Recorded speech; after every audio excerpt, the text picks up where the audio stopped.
Today, we're really excited to bring you a conversation with some Midnight Golf Program alumni. These aren't just regular alumni, these are people who stood out in a very unique way.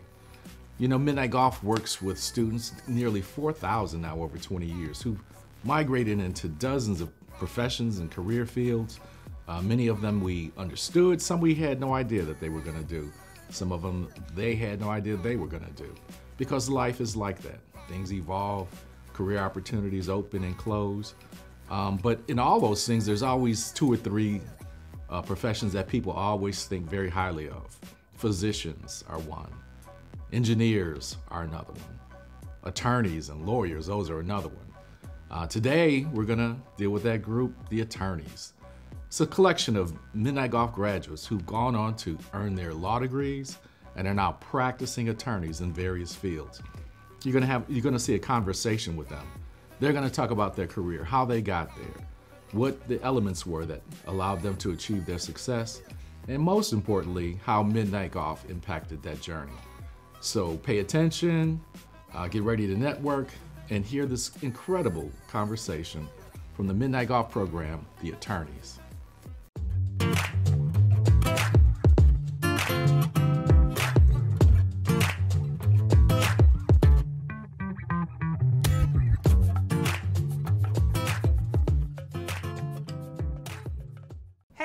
We're here because we're all from the Midnight Golf Program and we all know each other, but I just want us to go around and introduce ourselves. Hello, I am Esther Flowers, Midnight Golf 2009. I'm Chanel Manis, Midnight Golf 2009 as well.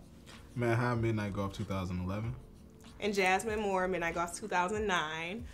So we all went to Midnight Golf the same year and you went in 2011. So we also share something else in common. We're all attorneys here in Michigan. So we're just gonna be talking about the journey from Midnight Golf to becoming an attorney and what's next, I guess, in our lives. So I guess we can go ahead and start off with just our experience in Midnight Golf.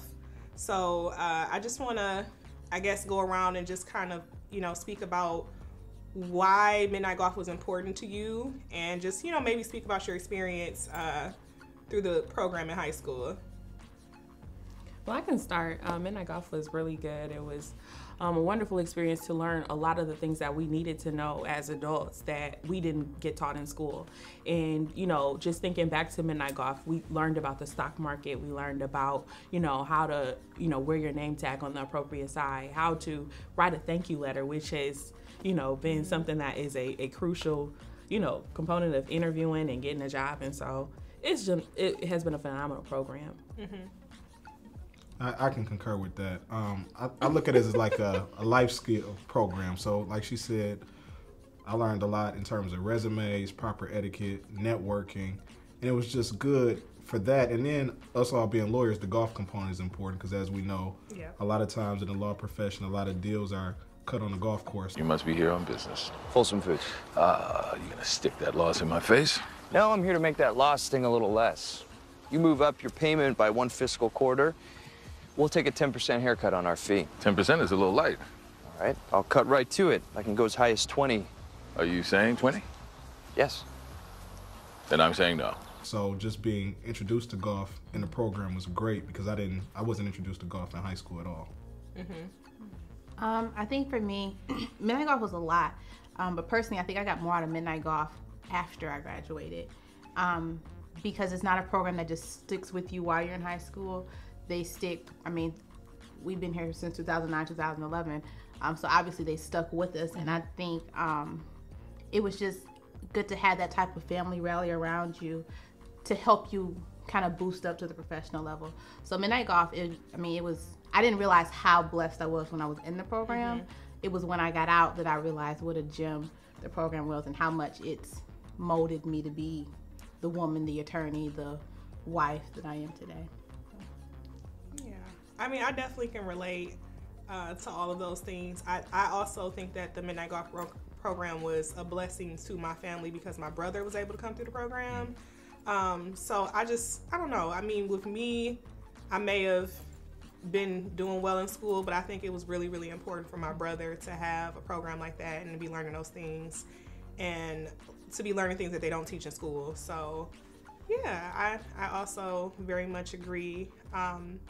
So is there anything that you would tell yourself as a Midnight Golf student back, I don't know, how long was that for us? Almost 15 years? Long enough. Am I dating us? It was like 3 for me, but. Yeah, 11 years for me. Yep. Okay, yeah. So we're at like 13. Is there anything you would tell yourself as a student sitting in that seat, as a Midnight Golf student? What would you tell yourself? Anyone? Shut up and listen. Okay. Yeah, that's probably because I mean at the time, at least high school and your senior year, you think you know everything, and you know you're going into college, so you kind of in that grace period where you think you know what college is like, but you don't really know much. So I think, especially for a lot of guys that I was with, like you're not paying attention as much as the stuff because the stuff doesn't seem important in the moment. So I think that's something I take from it, is kind of just shut up and listen, and then you'll take those lessons with you going forward in the future.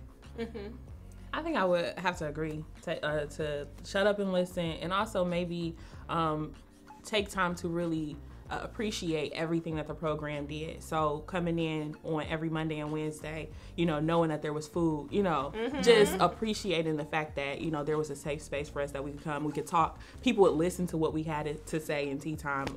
Just take advantage and appreciate, the space that was convened for us. Do you guys ever remember like crying in tea time? Like I think there was one session I had, and I'll never forget because we were all crying. I was like, "What is this?" Happening here? No, we didn't have that. We opened up that day. It was 2009. It's okay.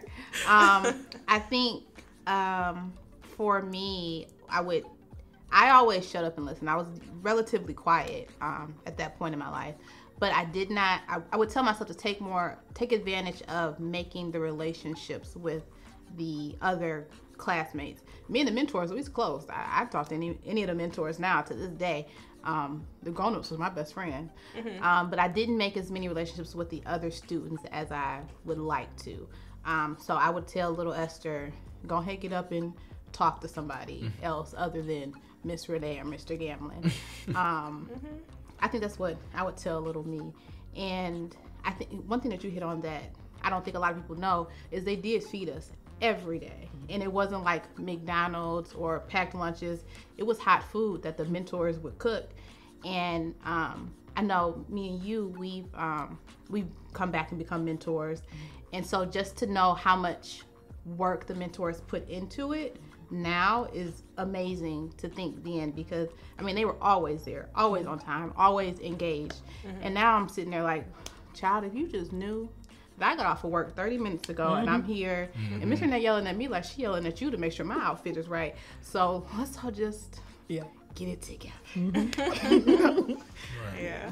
So I don't think we went around and said this, but what high schools did we graduate from? I graduated from Henry Ford Academy in Dearborn. CT. Cassie. That's where I wanted to go, but I went to UAD Jesuit. Okay. And I graduated from Renaissance High School. So I kind of want to transition into talking about post-Midnight Golf program, so when you were in college. So I just want us to kind of speak about like how the Midnight Golf program supported you when you were in college, and like what struggles you may have faced, and what was the most important thing that you learned from college. So for me, I went to the University of Detroit Mercy, right here in the heart of Detroit, and it was a blessing in disguise because Midnight Golf to this day is housed kind of at Marygrove, and so University of Detroit Mercy was right down the street. So my first year in college, it wasn't rough, but I was the only person that I knew who went there. So every Monday and Wednesday, I walked down the street and I went to Midnight Golf. And Miss Renee would be like, why are you back? I was like, I just didn't have anything to do at 6:30. I mean, I'm a freshman in college, but so I would go back almost every week. She would still feed me. She let me speak to the group. If I wanted to join tea time, she would let me. And so I think that support, and it was odd because I'm from Detroit. My mom was right down the street, but I never went home. I just went back to Midnight Golf. So the program helped me through that first year of college. And every once in a while, she would say, okay, I need you to go ahead and go back on campus. Go ahead and talk. Because once again, I didn't like to talk to people of my age group. So she would say, I need you to go ahead and go back. And so I started freshman year as a bio major. That didn't work out. So I switched to sociology. And then after my second switch, I went back and I talked to Miss Renee, and I was like, I don't know what I want to do. She was like, how about you try social work? I'm like, okay, I guess I'll try social work. So I tried social work. I ended up graduating with my bachelor's in social work. And then they weren't paying what I wanted to make. So I went and got my master's in social work. And all throughout college, actually, I worked for Midnight Golf. Miss Renee had a workforce program. Before I actually chose social work, she had me working with DHS and the kids she had in that program. So on top of just being a support system, she literally gave me a job throughout the summer. So Midnight Golf was engraved in my entire college world, I guess. Literally and figuratively and every other atively that could be. And yeah, and so. So. Chanel, where did you go to college at? I went to school at Wayne State for undergrad, and Midnight Golf was a big part. Miss Renee did not make me feel any type of way because I went to a school that was local. She embraced me. You know, a lot of folks went away, and so she, you know, encouraged my decision. I believe Miss Renee even went to Wayne State and said, you know, you're making a good decision, because I had my heart set on another school, but she really helped me to, you know, have confidence in the decision that I made to go to Wayne State. And, you know, getting a care package, you know, after, you know, still it was a blessing to get some snacks and know that somebody was thinking about me and hoping that I was successful.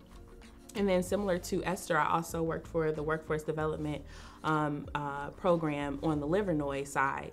And we actually were a subcontractor to DEAC, where I am presently. So Midnight Golf has just been invaluable. Miss Renee helped me get my first internship with the Detroit Lions. So I thought that I wanted to do sports and really chased that dream. And she made the connection where I was able to work in the training camp in the media relations department and just really open that door. And so I'm forever indebted to Midnight Golf and to Miss Renee and Mr. Gamlin for all that they have poured into me.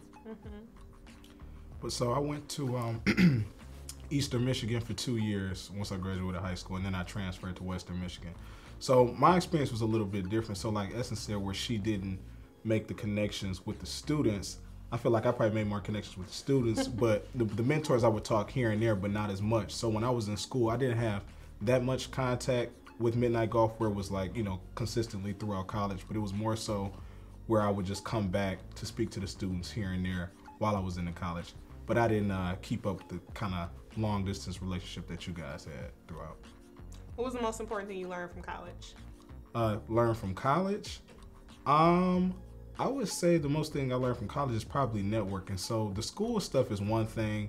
I think that you can learn some of that stuff anywhere, like the math, the science. You don't have to be in college to learn that. But what I do think you gain from college is kind of like being on your own, being independent. You're learning that. And you're learning to interact with different groups of people that you wouldn't necessarily get if you weren't in college. So I think that those are the two most important things I learned. Okay. So I similarly went to school away from Detroit. So I went to Michigan State. And that was a really great experience because Midnight Golf had a lot of alum at Michigan State. So we had support because we were able to create a student organization based off of just Midnight Golf alum. So we would meet up, and it was great because you had like some of the people that, you know, were about to graduate from college, and then you had like the freshmen, and you had everybody just coming together, and we all shared in common Midnight Golf. And they also would do like a brunch when we were graduating to kind of celebrate the graduates and stuff. So it was just really nice for Miss Renee and Mr. Gamlin to come up and just like continue to support us with care packages, but also like being there presently, like coming up to the school to see us and check on us and make sure we were supported. So that was really good. I think the most important thing that I learned also was networking and just really like learning how to talk to people and just kind of like applying the skills that we learned in Midnight Golf, like using your business cards and, you know, writing those thank you emails after things. So I feel like because of the foundation Midnight Golf instilled in us, when I got to college, I was able to apply that, and I was able to get like a lot of positions and opportunities and internships So yeah, I just continue to network and meet people. Okay, so I'm going to talk about something we all share in common, taking the LSAT to get into law school. The LSAT is a law school admissions test that we all have to take, and it's a exam, it's timed, and based off your score, you put it in your admissions packet when you're applying to law school. So you have to get a certain score, and it will determine which law schools you can basically apply for. So I'll just speak to my experience. I was in undergrad when I took the LSAT. I took some of my refund check and I went and paid for a course. I think it was through Princeton Review or Kaplan. And in taking that course, it helped prepare me for the LSAT. So I took the LSAT one time. I wasn't the happiest with my score, but I just was like, I'm just gonna step out on faith and apply. And so based off my LSAT score, I was able to get into Wayne Law, and then I also got waitlisted for Michigan State. What was your experience with the LSAT? The LSAT was an interesting experience for me. I kind of did a shotgun law school approach in the sense that I had completed undergrad, finished my internship with the Lions, and I was like, well, I want to do more. I want to make the next step in my career. So, figured out, hey, I need to take the LSAT. So I got one book, I studied, and I took it and just went for it. Mm-hmm. Okay. So let's talk about what law schools we went to. So I know I ended up accepting admission into Wayne State. What law schools did we all go to? I ended up going to University of Detroit Mercy. I think I really wanted to go to Wayne State, but they did not accept me. Same. Yeah. But I wouldn't say I enjoyed law school, but I think U of D ended up being the best fit for me. Mm-hmm. I went to Cooley for law school. It was an interesting experience. I first started out in the weekends program, so I would, work 9 to 5 Monday through Friday, then drive up, do law school all day Saturday and Sunday, then come back down. Whew, that was intense. Yep. So I went to U of D as well. Okay. So I want to talk about, because we can get more into law school, but once we were done with all this schooling, let's talk about like finance and all of this and like student loan debt. So how does anyone want to speak about that or share their thoughts? Because I think I want to be transparent. I want to be honest. Like, this is a wonderful profession, but it takes a lot to get here. So does anyone want to talk about that? I can speak about mine. So it was a blessing that I was enrolled into University of Detroit Mercy. They accepted me with a 75% scholarship, and then I had a scholarship from somewhere else, and I was working full time as a child protective services investigator. So for the most part, tuition was good. I just had to keep my grades up. So that was the only issue. I struggled through law school first year. So I did end up losing my 75% scholarship to the University of Detroit Mercy Law School. I don't remember how much it cost, but I knew I had to finish. So I took out the student loans that I needed to take out. I still worked full time for the state. So I was working 9 to 5, going to school 6 to 10 because I was in the evening program, and studying whenever my eyes would stay open. Loans are loans. So I'm sitting on a good chunk of loans, but I have my degree. Nobody can take that from me. I have a job that I love, but I pay student loans every month until someone, Biden, erases them. But they are a lot, and I've never been afraid to take loans. I've always thought some things are just necessary to get to a place that you can be. If I could have done it without loans, that would have been great. But actually it was a blessing. My last year, we got a new financial aid person, I think it was, and they messed some stuff up, and somehow I got my 75% scholarship back to last year. They were not happy when they realized, but they couldn't take it. Right. So they're not missing out on the money. yeah, because I think you graduated a year before I did. 2018. Yeah. Okay. Yeah. So I think it was a semester. But yeah, so my last year was covered again. It was a blessing. I ended up doing a program in 3.5 years. I think Matt did it in 3. Yeah.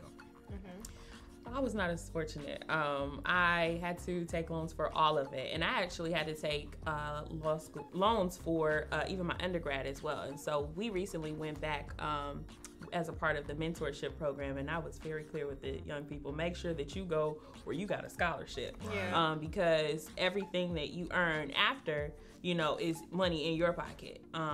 And so definitely loans impact, you know, some of the type of jobs that you can get because you can't necessarily take an internship.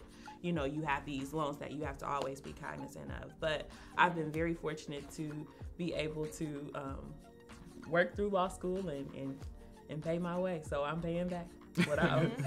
Yeah, I know. I have something called the public loan student forgiveness. Right. But it does limit me because I'm happy to be an attorney, but I can't go work for a law firm. I can't go work for a corporation because then I wouldn't be in that program.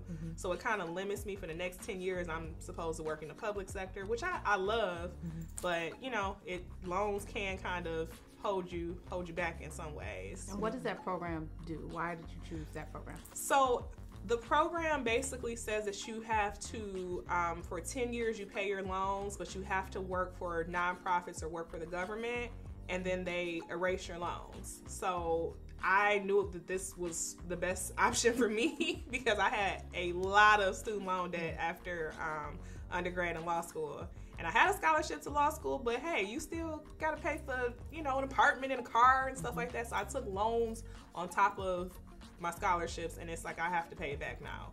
So yeah, that's one option. I want to kind of talk about our careers now that we finished law school and got through all the hard stuff. So how about we all kind of just speak to what we're doing and why we chose that and what was the journey to get there, because sometimes we switch with, you know, what type of law we want to practice. So go ahead. Well, so after law school, we all had to take the bar, and that that's okay. I got you. So all throughout law school, I was a social worker, and I ended up having to quit so that I could study for the bar. And when I quit, I kind of was like, I don't really know what type of attorney I want to be. I want to be in the public sector, I think, but I also want to make money because I had this, you know, these loans I'm sitting on. So I ended up quitting, and I was studying for the bar, which was I love the bar, to be actually completely honest. I loved every moment of it. It was if I could do it, not the bar again, but if I could study again, just study and do nothing, that'd be great. I ended up getting the flu 2 weeks before we had to sit for the bar. Oh, man. That was not fun. So I was one of those people that they were like, if you have a fever, don't come. It wasn't the midst of COVID, but still. Right. And I was Super like, spread. because it was February 19th. So right. no COVID. Right. But still, they're like, no, we're gonna be here forever. So if you're sick, don't come. I was like, after I spent $2,000 to sit, I'll be Right. there. So as I took that time for the bar, I sat and I thought what I wanted to do, and I ended up deciding that I wanted to be in juvenile law. So it's very difficult to get in juvenile law because people see it as a cushy position. Once you're in, you're kind of in. And I wanted to work for the state because I had just stopped working for the state, but they weren't hiring at the time. So I just happened to go to a Black Women Lawyers Association meeting, and someone stood up and they were like, we're hiring for lawyer guardian ad litem. We need someone immediately who knows what they're doing, who knows the juvenile justice system. And everybody was kind of like, I don't know what that is, but I was literally just a social worker like 2 weeks ago. And I was like, I don't know the position, but I know child protection law. I've testified in court. She was like, bet, let me have your resume. So that was a Sunday. I went in on the interview Monday, and I was working by the next Monday. Wow. And I've been there ever since. Well, let me back up. I'm in private practice now. So I own my own law firm, Rose Legal Services, and a part of that was I didn't necessarily want to work for anyone else, because the law firm life is really fast paced. I was in it for a week. Didn't like it. It was really fast paced, and I wanted to be able to take on clients that I wanted to take on, reject clients that I didn't want to work with, and work for people who I felt really needed the help. So that's what got me to juvenile law and kids. So I do the juvenile law. I represent kids who are in foster care, neglect and delinquency procedures. And then on the outside of my own private practice, I do landlord tenant and some family law. And I chose those two because for the most part, a little bit of background, if a family has a home, it's less likely that they'll have contact with Child Protective Services. It's less likely they'll have contact with the court systems because they'll have somewhere for you to mail stuff to. They'll have somewhere for children to sit down and eat dinner and lunch and things like that. So a family who has a home most likely can stay together. So that's why I kind of do landlord tenant, a little bit of family law. So that's what I do. For me, I actually took a roundabout path. I practiced law for 6 months and I hated it. I worked for a wonderful firm, but I was doing Social Security disability law. And the one thing about it is I would hear problems. People talk about how sick they were and, you know, how they couldn't take care of their bills. And so I would get them Social Security benefits and then they would call me back a month later and say, how am I supposed to live off of this small amount of money every month? And so it's like, oh no. So I, of course, worked with Midnight Golf with the Workforce Development Program. So I ended up transitioning to Detroit Employment Solutions Corporation, where I worked as board governance and equal opportunity analyst. Loved the work, loved the mission of the organization to help Detroiters empower themselves through providing sustainable job opportunities and training themselves and getting credentials that are industry recognized. And so did that for a little bit, and then the city poached me in the HR department, but I could not stay away from DESC, and now I am back there as chief of staff, working with Terry Weems, who is the president, and kind of serving as a thought partner with her of sorts to make sure that, you know, we are being intentional and thoughtful about helping Detroiters out of poverty. Nice. So I guess I'm the oddball. So I like private practice and civil defense and working for a law firm. So graduating law school, I've had 2 jobs right after law school back to back, and then I worked for a public school system for about a year or so. So now I'm back in civil defense at a law firm called Wilson Nelson, which I love. So what I do on a day-to-day basis is employment law, premises liability, automobile liability, commercial litigation. So representing businesses that get sued in various disputes. So I think what I like about it the most is being in court and just going up against another lawyer. That's what I went to law school for, is like to argue. And though arguing is not as big a component as being a lawyer as most people think, it is a component of being a lawyer, and that's what I like to do. So I have an interesting background because I'm a former assistant prosecuting attorney. I thought that position was really, really good because there's not as much people that look like me that are in that field, but for some reason the crime rate is very high amongst the African American community. So I thought that position was very eye-opening and interesting, and I really, really loved waking up every day to go do that. So going to trial, making charging decisions when you're reviewing warrants, so you can deny them, or you can, so basically you wouldn't charge people with a crime, or you could charge people with a crime. So that was a really fulfilling experience, speaking to victims, and just trying to make sure. I don't think it was about putting people in jail. It's about getting the truth out and doing the right thing. So my thing is when, like, for example, if I had an officer testifying, if he wasn't telling the truth, that's on him. Like, I wanted to get the truth out. So I just learned a lot about the criminal justice system. I took a step completely back from that. I don't work on either side now. Although I love litigation, being in court, arguing, I now work for a judge at the federal court. So I just kind of sit back and don't get into the squabble. I help the judge write the opinions based off of what the parties argue. So I really do enjoy taking a step back and not actively being the person to argue on either side. Being a referee. Yeah. So yes, it's been really great. I guess I just want to wrap up with like what's next for each and one of us, and just anything, your final thoughts that you want to just say as far as like Midnight Golf. Okay. Sorry, we are going to chronological order. So where does my future lie? So right now like I'm a litigator, so I'm in court almost every day, and that's what I truly love to do. But the dream is to be sitting on the juvenile bench one day.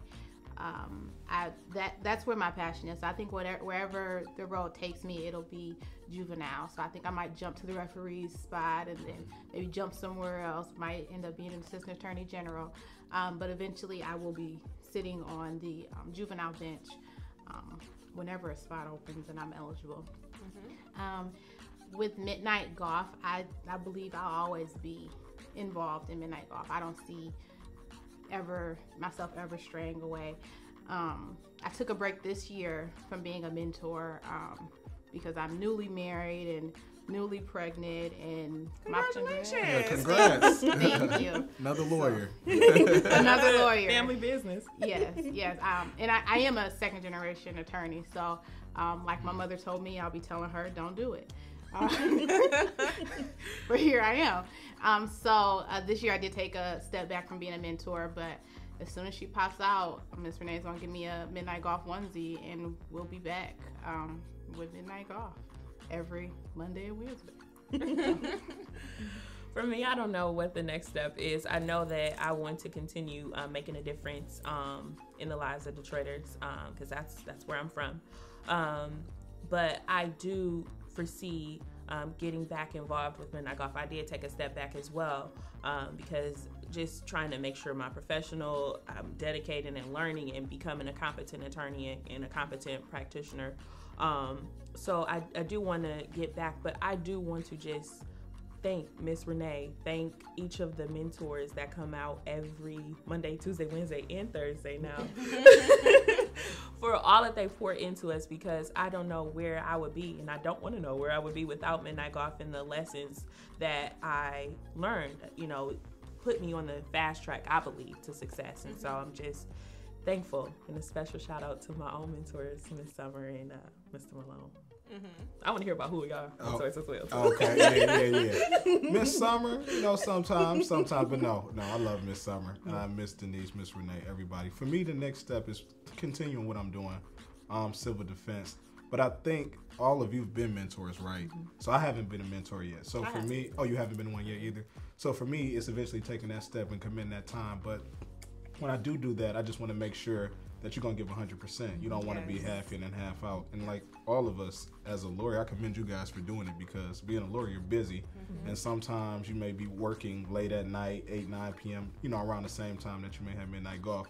So once I have the autonomy or my own firm, like you, or something more so where I'm more experienced and I can kind of do what I want, then I definitely love to be a mentor. So I think for me, the next step is that I'll be applying for a federal prosecutor position, because we need more representation at that level as well. And I just want to continue to support students in the same way that I know I was supported in midnight golf, but also after midnight golf.